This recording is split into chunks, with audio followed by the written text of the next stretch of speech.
Peace and grace. What's going on? It's Darius. I'm checking back in with you because I really want to talk about brand identity, right? And thinking kingdom as a brand. And I want to do my best to not make this sound preachy or like something that you have to try to figure out later or go study, because we oversimplify and we overcomplicate. And so I want to meet you in the middle, like in the gray, which is why I have on this gray right now. That's not why I have on the gray, but I just kind of made that up just now, freestyled that. That was dope though. It was fire, right?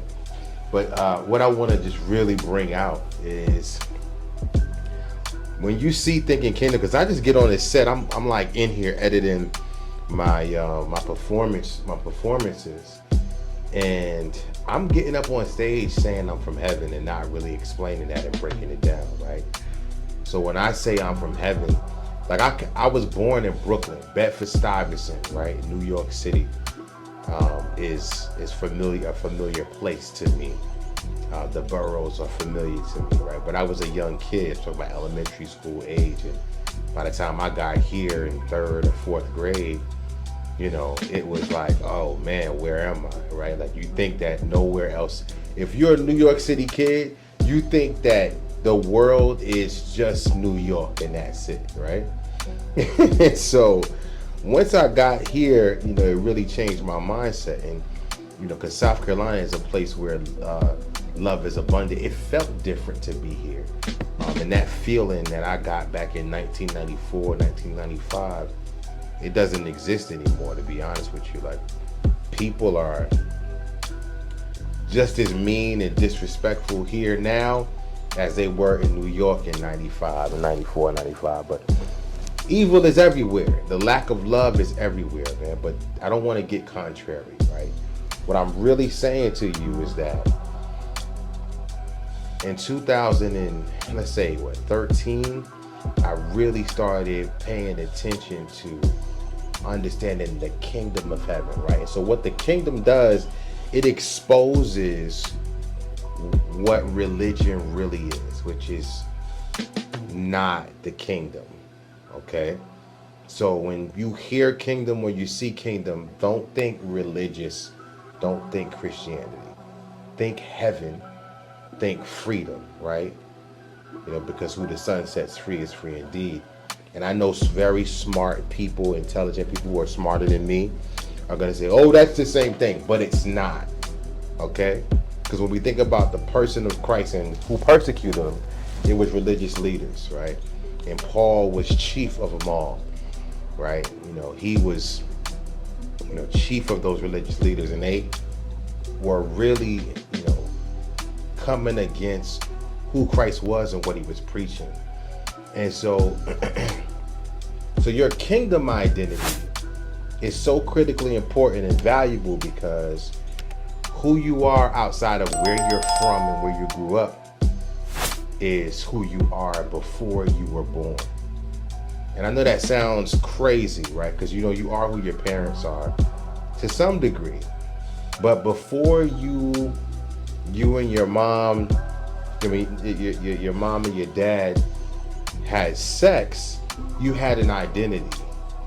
In spirit, you were born in the flesh, but you were of the spirit before you were born in the flesh.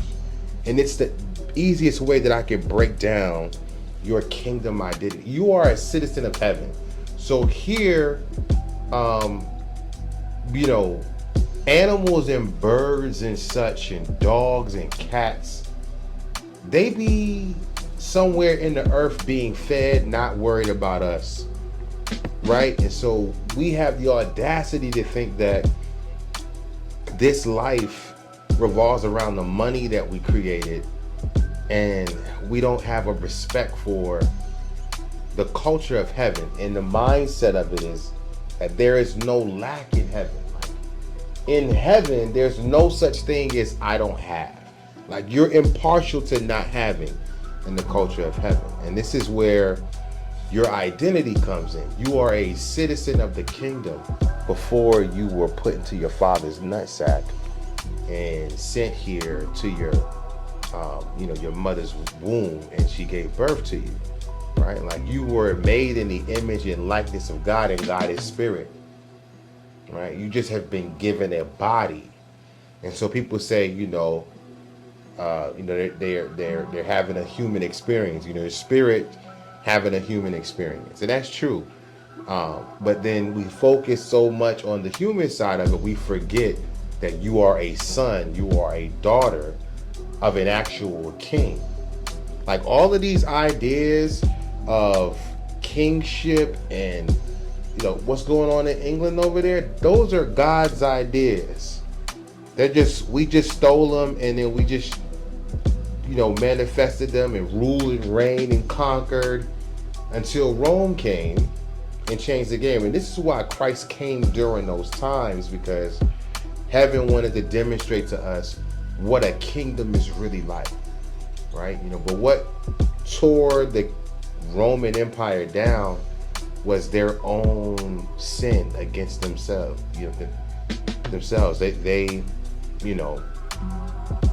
homosexual activity, stuff like that. Like no one conquered Rome. Rome conquered Rome because of their sin against themselves. You know what I'm saying? Like you got to research this, and I want to bring this out because we got so many kids out here trying to attach themselves to groups and things and peoples like gangs and music and culture and such, man. And you don't really have to do that because you have an identity already.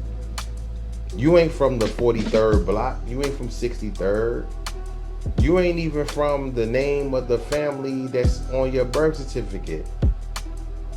You ain't even from where you from, because before you got here, you were from heaven, right? And that's what I mean by that. So that means you're my brother, you're my sister in spirit, but in the flesh with this suit on, we get the differences that change the world. And it's all greed, right? We all just want our kids to have a good life, and we all want to leave an inheritance for our kids, but there is no lack. Money doesn't run out. It just goes around and around in rotation. Okay? And this is about identity and understanding and knowing who you are. And this is about attraction. So you attract what you are. So whatever is around you, that's who you are. Right? That's a law. That's a principle that it's a natural, it's a spiritual law that have principles that you can apply to it, right? That may impact you in the natural. So certain things are just, God already said it. So if you violate the law, you're not violating a law. The law is violating you at that point because of these principles that I'm talking about that we use or not use. These identities that I'm talking about that we embrace or not embrace. And so, I know you think you from where you from, but before you got there, you were from somewhere else. That's all I'm saying.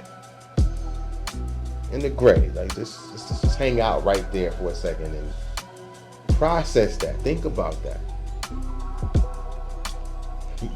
Don't think that you just came from your father's nutsack. Don't, because you are what your father is, right? That is a fact.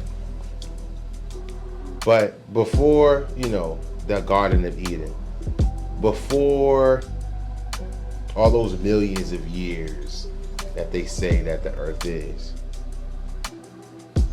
we only understand that in the space of time, right? We only understand that in the space of a limited amount of time, right? When you come from something that doesn't exist in time, when you come from something that is limitless, you just create something and it just be what it is, with all its glory and all its maturity. We only understand life and time in the finite view that we experience it. So you are royalty.